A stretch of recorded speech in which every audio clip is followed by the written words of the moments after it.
Welcome to Failure is Normal. In concurrent stateful systems, failure is not outside the design problem, it is part of the design pressure we have to engineer for. Today we will trace that pressure, from hidden assumptions to invariance, then to evidence, and finally to the trade-offs in the design choice. Now that we have framed failure as part of the problem, the next step is to treat it like a force acting on the design. A system can look correct when it runs once in order, but that tells us very little about what happens when timing shifts, load rises, or retries appear. So the real question is not whether the happy path works, but whether the invariant still holds under pressure? Exactly. Pressure exposes the invariant, evidence proves what happened, and only then can we defend a design choice and its trade-off. Partial failure is where the danger usually starts. One component breaks, but the rest of the system keeps moving. That can look healthy for a while stale state, duplicate work, or blocked progress accumulate underneath.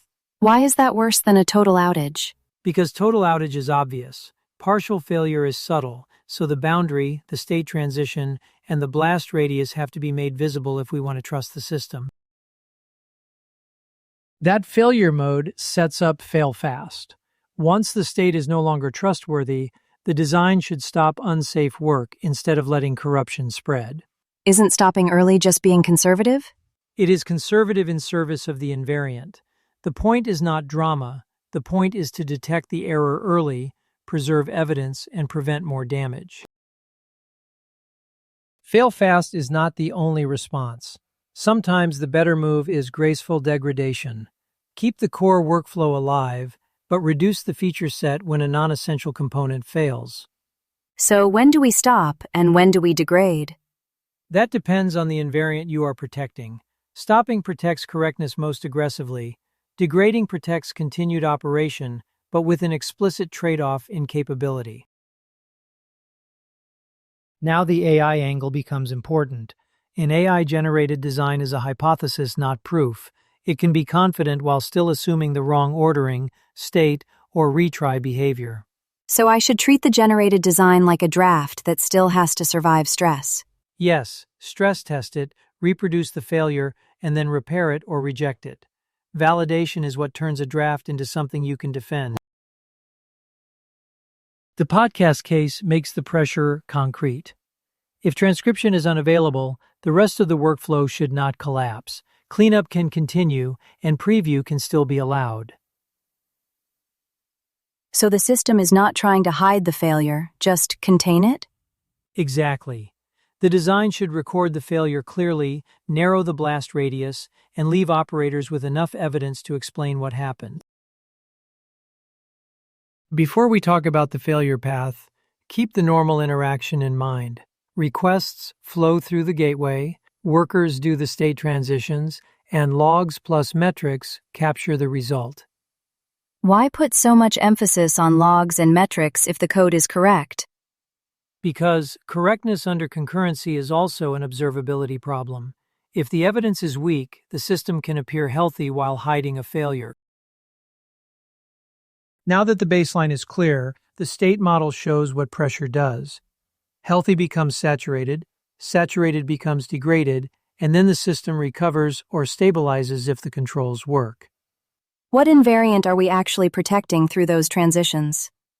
That accepted work is either completed or the degradation stays bounded and explainable. Saturation is not a surprise. It is a state we should design, measure, and recover from. This is where the hidden assumption breaks. A load test drives many concurrent requests while workers retry a slow database write and the queue keeps dispatching more work. So why did the sequential test pass if this version fails? Because the sequential test never created the overlap that exposes the problem. Under interleaving, you can get duplicate work, stalled processing, missing completion logs, or unbounded queue growth. The correction starts with the invariant, then adds the mechanism.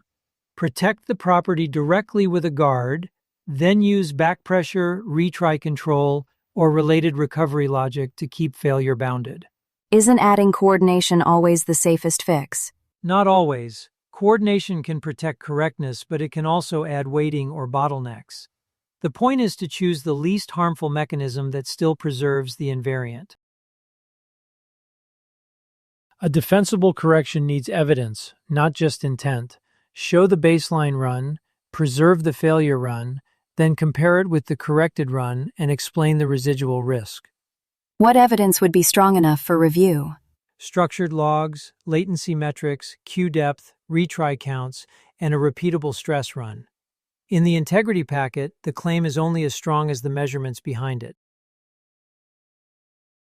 So the final comparison is not about which approach is universally best.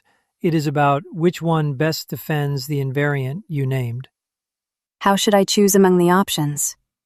Use the simple baseline for comparison, guarded transitions for direct invariant protection, explicit coordination when ordering matters, and observability first design when the assignment requires strong failure evidence. Then record that choice, its trade-off, and its validation in the integrity packet.